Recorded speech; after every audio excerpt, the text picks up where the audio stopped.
మెంతి కూర చికెన్ని ఇంకా చేసుకుంటే చాలా టేస్టీగా ఉంటుంది. అందుకోసం ఒక కడాయి తీసుకొని అది హీట్ అయ్యాక అందులో 2 పావులు ఆయిల్ వేసుకోవాలి. ఒక స్పూన్ జీలకర్ర వేసుకోవాలి. చిన్న మెంతి కూరని చాలా టేస్టీగా ఉంటుంది. అది శుభ్రంగా వాష్ చేసుకొని ఈ ఆయిల్లో వేసుకొని ఈ విధంగా ఫ్రై చేసుకోవాలి. 15 మినిట్స్ వరకైనా ఫ్రై చేసుకోవాలి. ఆ తర్వాత ఆనియన్స్ వేసుకోవాలి. ఒక 2 ఆనియన్స్, అలాగే ఒక టీ స్పూన్ పసుపు వేసుకొని ఈ విధంగా కలుపుకొని ఒక 10 మినిట్స్ ఫ్రై చేసుకున్న తర్వాత 1 కేజీ చికెన్ యాడ్ చేసుకున్నాను ఇక్కడ నేను. ఈ విధంగా మొత్తం కలుపుకోవాలి. ఇప్పుడు మూత పెట్టుకొని 20 మినిట్స్ తర్వాత మూత ఓపెన్ చేసి ఇప్పుడు ఇందులో మనం అల్లం వెల్లుల్లి పేస్ట్ ఒక టేబుల్ స్పూన్ యాడ్ చేసుకోవాలి. ఇప్పుడు మళ్ళీ మూత పెట్టుకొని ఒక 15 నిమిషాలు ఉడకనివ్వాలి. ఆ తర్వాత మూత ఓపెన్ చేసి ఇప్పుడు మనం కారం, ఉప్పు రుచికి సరిపడేంత యాడ్ చేసుకోవాలి. ఇక్కడ నేను 2 టేబుల్ స్పూన్ల కారం, అలాగే 2 టీ స్పూన్ల ఉప్పు యాడ్ చేసుకున్నాను. అలాగే ఒక 1 గ్లాస్ వాటర్ వేసుకున్నాను ఇందులో. ఈ విధంగా 20 మినిట్స్ తర్వాత ఇప్పుడు అందులో ఒక టీ స్పూన్ గరం మసాలా, ఒక టీ స్పూన్ ధనియాల పొడి వేసుకోవాలి.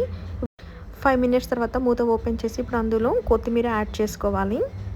ఈ విధంగా కొత్తిమీర యాడ్ చేసుకొని మూత పెట్టేసుకొని 2 మినిట్స్ తర్వాత ఓపెన్ చేస్తే మన మెంతి కూర చికెన్ అనేది రెడీ అయిపోతుంది. చాలా టేస్టీగా ఉంటుంది.